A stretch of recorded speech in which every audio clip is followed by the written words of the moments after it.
shows up on YouTube. I'm serious. What kind of torture is this? Couldn't you just drill my teeth or shove bamboo under my nails or something? This is not a torture, Mr. Monarch. It is an interrogation. Or a trial of sorts. I always say it's a crucible. Oh, that's way cooler. SHADOWMAN 9 and the Cradle of Destiny is the third season's premiere. It first aired on June 1st, 2008 and was written by Jackson Public and Doc Hammer.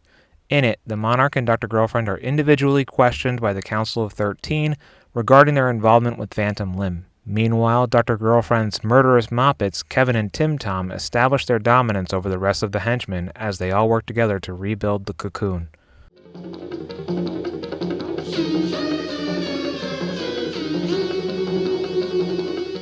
There's some confusion about what exactly the resolution to Season 2's cliffhanger is. This singular line in the episode is supposed to hint at what Dr. Girlfriend said.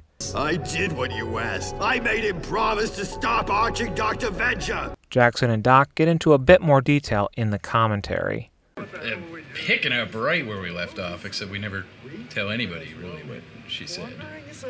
It's gleaned. Yeah. I've read online people like still arguing, asking. Yeah, and then some smartass comes in and says, "No, this is what she said," and I'm like, "Yeah, I'll buy it. It sounds good to me."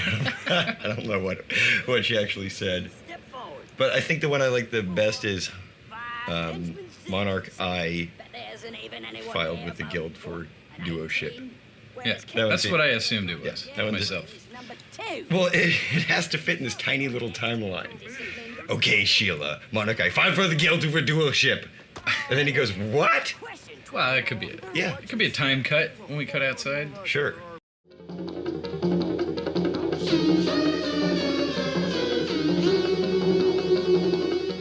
In the flashback to when the Monarch and Dr. Girlfriend met at the party, she has red streaks in her hair. As previously mentioned by the Monarch and Victor Echo November, wow, she's gorgeous. She is heat incarnate. When I met her, she looked like that girl Saffron from the band Republica. She had those red, streaky things in her hair. While the Moppets had first appeared back in Season 2's Fallen Arches, this episode marks the first time we hear the Moppets speak and get a taste of their personalities. This episode marks the first time that the Council of 13 is seen. In maybe the highest ratio of shocking revelation to never mentioning it again, Baron Underbite's reason for hating Dr. Venture is stated back in Home Insecurity. Wow. You mean he did that? How? Where I come from, a lab partnership is a sacred trust. One is always supposed to look out for one's lab partner. Venture didn't know. But in this episode, we find out that the Monarch is the one who's truly responsible. Malcolm, did you hear? What? TS Venture. What? Tell me, is he dead? No! He blew up Werner Underbite's face! Ah! As the Monarch prepares to defend himself, he says, Oh, you are in for a beating. I've done this before, you know. a quick reference back to him defending himself in Season 1's The Trial of the Monarch.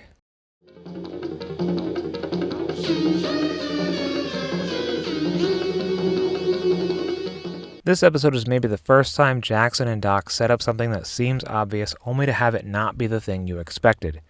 There seemed to be no other rational possibility for Dr. Girlfriend's confession than that she was pregnant. In fact, Jackson and Doc talk in the Art of the Venture Brothers book about how the original plan was to have her be pregnant, but ultimately it was decided against. I've long theorized, and maybe this is me being crazy, that Jackson and Doc are very actively reading online discussion about the show and intentionally doing the opposite of what everyone thinks is going to happen. I love that this show is constantly subverting my expectations, and I love the Venture Brothers.